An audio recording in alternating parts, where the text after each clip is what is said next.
এবার সে বলছে, ও আচ্ছা, সবাই যেহেতু মুসলমান তাই তুমি সবার বেলায় নরম, আর আমি যেহেতু কাফের তাই তুমি আমার বেলায় গরম, তাই না ওমর?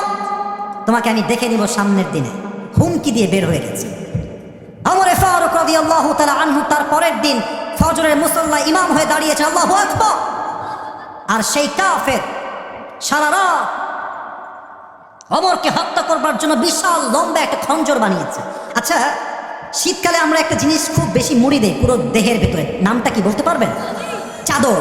নাম কি বলেন যুবক ভাই, এটার নাম কি? এদিকে তাকান। সে খঞ্জরটা নিয়ে কোমরের ডান দিকে খাপে ঢুকায় লুকাইছে এমনে, আর একটা চাদর নিয়েছে।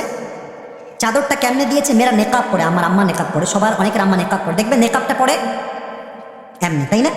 উপর থেকে এটা এই পর্যন্ত আসে, আর নিচ থেকে গিয়ে এটা এই পর্যন্ত গিয়ে পুরো ফেসটাই কাভার্ড, ঢাকা। তো সে এবার ছদ্মবেশে মুনাফিকের রূপে চাদর মুড়ি দিয়ে নামাজ পড়তে আসছে ওমরের পেছনে। আল্লাহু আকবার। ওমর দাঁড়িয়ে গিয়েছে নামাজে মুসল্লায়, সেও পেছনে আছে। ঠিক কাফের যেখানে আছে সেটা হচ্ছে মুয়াজ্জিনের ঠিক ডান পাশে।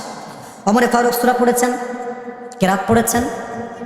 আমার হাদিসগুলো বুঝতে হলে আমাকে দেখতে হবে। আল্লাহু আকবার দিয়ে রুকুতে গেছে, আর পেছন থেকে আবু লুলু আল মাজুসি তার খঞ্জরটা এদিকে, খঞ্জরটা এখান থেকে বের করে সোজা ওমরের